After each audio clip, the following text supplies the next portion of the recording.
జూబ్లీహిల్స్ ఉప ఎన్నిక అభ్యర్థి ఎంపిక కసరత్తును కాంగ్రెస్ రాష్ట్ర నాయకత్వం వేగవంతం చేసింది. ఎంపిక చేసిన 4 సభ్యుల జాబితాపై ఇవాళ ముఖ్యమంత్రి రేవంత్ రెడ్డితో పార్టీ రాష్ట్ర నాయకత్వం చర్చించనుంది. అనంతరం ఈ ప్యానెల్ జాబితాను ఏఐసీసీకి పంపనుంది. దీనిపై కాంగ్రెస్ అధిష్టానం రేపు లేదా ఎల్లుండి తుది నిర్ణయం తీసుకునే అవకాశం ఉంది. మరోవైపు జూబ్లీహిల్స్ టికెట్ బీసీలకే వచ్చే అవకాశం ఉందని మహేష్ కుమార్ గౌడ్ ఇష్టాగోష్ఠిలో వ్యాఖ్యానించారు. జూబ్లీహిల్స్ ఉప ఎన్నిక షెడ్యూల్ విడుదలతో అభ్యర్థి ప్రకటనపై కాంగ్రెస్ నాయకత్వం తుది నిర్ణయం తీసుకునే దిశగా అడుగులు వేస్తోంది. ఈ నెల 13 నుంచి నామినేషన్ల ప్రక్రియ మొదలు కానుండడంతో 1-2 రోజుల్లో అధికారికంగా అభ్యర్థిని ప్రకటిస్తామని పీసీసీ అధ్యక్షుడు మహేష్ కుమార్ గౌడ్ తెలిపారు.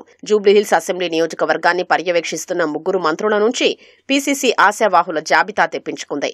దీనిపై స్పందించిన పీసీసీ అధ్యక్షుడు మహేష్ కుమార్ గౌడ్, రాష్ట్ర వ్యవహారాల ఇన్ఛార్జ్ మీనాక్షి నటరాజన్, ఉప ముఖ్యమంత్రి భట్టి విక్రమార్క 4 సభ్యుల్ని ప్యానెల్ జాబితా కింద ఎంపిక చేసినట్లు తెలుస్తోంది.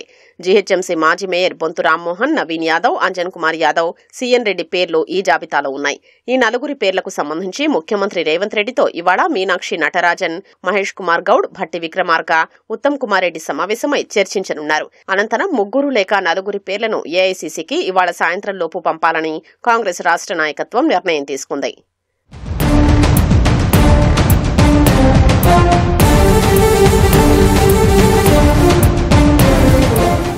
4 ఆశావాహులకు సంబంధించిన పూర్తి సమాచారాన్ని ఇంటెలిజెన్స్ సహా అన్ని వర్గాల నుంచి ముఖ్యమంత్రి కార్యాలయం తెప్పించుకున్నట్లు పార్టీ వర్గాలు తెలిపాయి.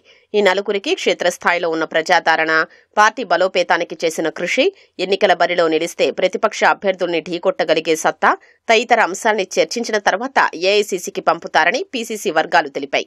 ఇప్పటికే అభ్యర్థిత్వాన్ని ఖరారు చేయాలంటూ బొంతు రామ్మోహన్, నవీన్ యాదవ్, అంజన్ కుమార్ యాదవ్, సీఎన్ రెడ్డిలో రాష్ట్ర నాయకత్వంతో పాటు ముఖ్యమంత్రి వద్ద కూడా ప్రయత్నాలు చేస్తున్నట్లు తెలుస్తోంది. అయితే వీటిని పక్కన పెడితే బీఆర్ఎస్, బీజేపీ అభ్యర్థుల్ని ఢీకొట్టి గెలిచే సత్తా ఉన్న అభ్యర్థికే టికెట్ ఇవ్వాలని సీఎంతో పాటు పార్టీ రాష్ట్ర నాయకత్వం భావిస్తోంది.